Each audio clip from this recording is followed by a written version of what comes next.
안녕하세요, 아레나입니다. 이전 영상에서 기술적인 내용을 설명하니까 검색 엔진 최적화를 단순히 HTML, CSS 코드 같은 거 잘 다루는 걸로 오해하시는 분들이 계시는데, 기술적인 부분은 테크니컬 SEO라고 일부분에 해당합니다. 검색 엔진이 내 콘텐츠를 쉽게 찾고 좋은 콘텐츠로 인식할 수 있도록 웹페이지를 개선하고 콘텐츠를 구성하는 전반적인 전략을 SEO라고 합니다.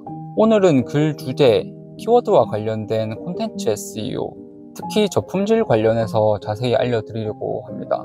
뻔한 카더라 얘기는 아니고 구글에서 공지하고 있는 SEO 가이드 기준으로 말씀드릴 텐데, 단순히 대출, 지원금 같은 고단가 키워드를 사용하지 않는다고 해서 저품질과 관련이 없는 것은 아닙니다.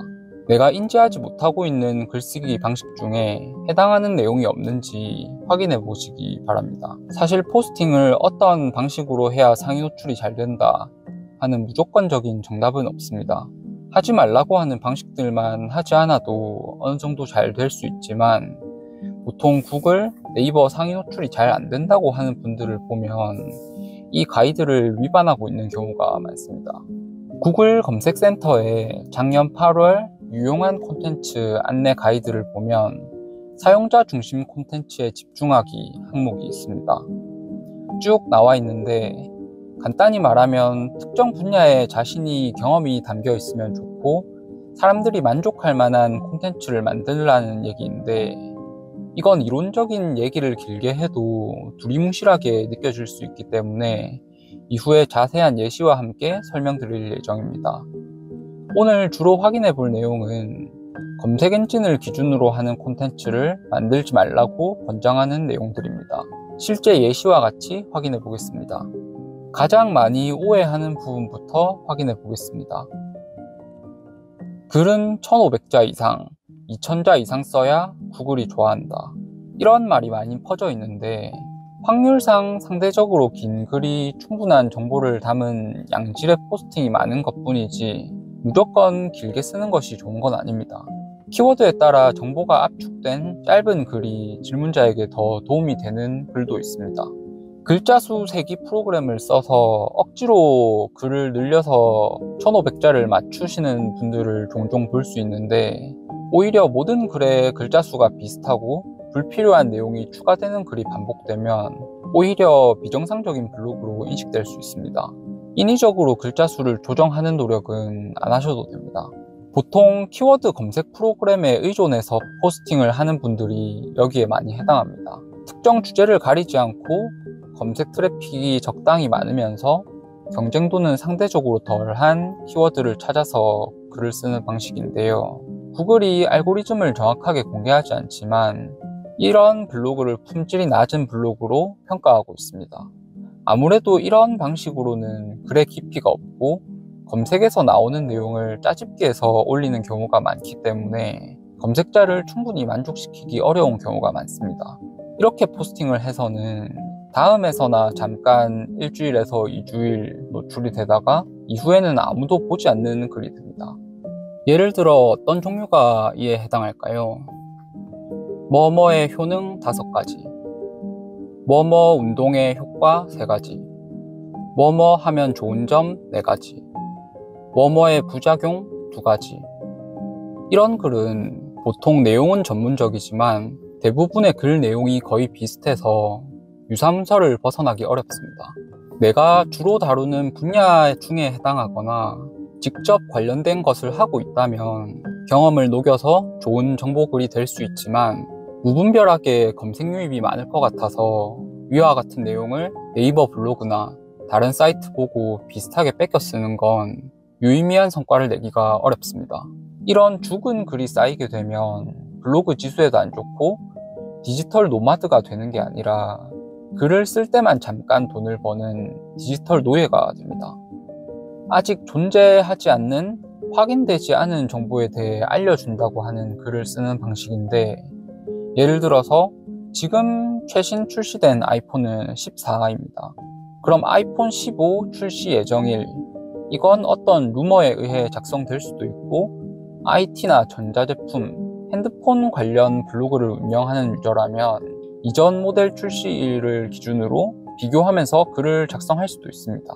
그런데 보통 키워드를 미리 선점하기 위해서 아이폰 16 출시 예정일, 아이폰 17 출시 예정일, 아이폰 17 특징, 장점, 이렇게 아직 정보가 전혀 없는 먼 후속작 관련 키워드로 미리 글을 써서 선점하는 분들이 계십니다. 이게 지금은 경쟁도가 매우 낮으면서 상대적으로 검색량이 있다 보니까 지금 당장은 해당 키워드로 검색하는 분들의 유입을 가져올 수 있지만, 검색 엔진은 이런 블로그를 구분해서 알고 있고 결국 저품질 블로그로 인식돼서 구글 검색 순위 노출에 영향을 받을 수 있습니다. 본인의 블로그 내용과 관련 없는 분야거나 정보가 전혀 없는 먼 미래의 제품에 대해서 본인의 관점 없이 단순히 알려주는 척하는 포스팅은 안 하시는 게 좋습니다. 오늘의 조회수 100과 저품질을 걸고 도박을 하는 것과 같습니다. 요즘 챗 GPT로 간단하게 애드센스 승인받기, 이런 영상이 아주 많습니다. 실제로 아직 승인이 가능하긴 하지만 그 방식으로 정말 돈을 계속 벌 수 있을까요? 지금은 초기 시장이기 때문에 잠깐 먹힐 수도 있습니다. 하지만 그 수익은 언제 끝나도 이상하지 않습니다. 챗 GPT가 그럴듯하게 정보를 잘 모으고 정리해주긴 하지만 이미 AI가 작성한 글인지 판별하는 AI도 나왔고, 또 글을 속이기 위한 기술적인 방법도 계속해서 나오고 있습니다.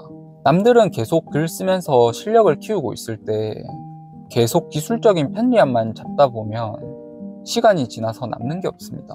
블로그는 결국 본인이 글을 써야 시간이 지나서 새로 블로그를 하거나 다른 플랫폼에 가도 쉽게 적응하고 빨리 성공할 수 있습니다. 내 실력 없이 편하게 돈을 벌 수 있는 방법을 계속 찾다 보면 결국 돌아서 가야 됩니다. 마지막으로 본인의 영역을 주로 가지고 가는 분들도 중간에 많이 혹하는 부분이고, 저도 마찬가지로 겪었던 부분입니다. 아무래도 돈이 되는 키워드의 글이 있고 그게 반응이 좋다 보면 아무래도 그쪽으로 계속 글을 쓰게 되는데, 결국 단순 정보성의 글의 비중이 높아지면 그만큼 블로그에도 좋지 않습니다. 돈만 쫓는 사람은 결국 돈을 벌지 못한다는 말이 있는데, 그게 블로그에도 잘 적용이 되는 것 같습니다. 문제는 별로 돈이 되지 않는 키워드로는 글을 별로 쓰고 싶지 않다는 건데, 그래서 내가 잘 아는 분야를 주력으로 가져가야 돈이 안 되는 키워드의 글이라도 내 생각을 편하게 쭉 써내려 갈 수 있습니다. 돈만 보고 하면 돈이 되는 키워드로만 글을 쓰게 되고 그게 결국 독이 됩니다. 검색 엔진의 로직을 공개하지 않기 때문에 이런저런 카더라도 많고 방향을 잡기가 쉽지 않습니다. 누군가 끝까지 가보고 이렇게 하면 되니까 참고 계속 하라고 알려주기라도 하면 참고 할 텐데, 보통 그렇게 되지 않다 보니까 계속 돈만 쫓다가 시간만 허비하는 경우가 많습니다. 단순히 대출, 고단가 키워드 안 쓴다고 무조건 저품질 블로그가 안 되는 게 아닙니다. 구글, 네이버에 상위 노출이 잘 안 되시는 분들은 내가 무의식 중에 계속 해오고 있던 방식이 위에서 언급한 기준들에 걸려서 낮은 품질의 블로그로 평가받고 있는 게 아닌지 잘 생각해 보시기 바랍니다. 오늘 내용이 도움이 되셨으면 좋아요 한번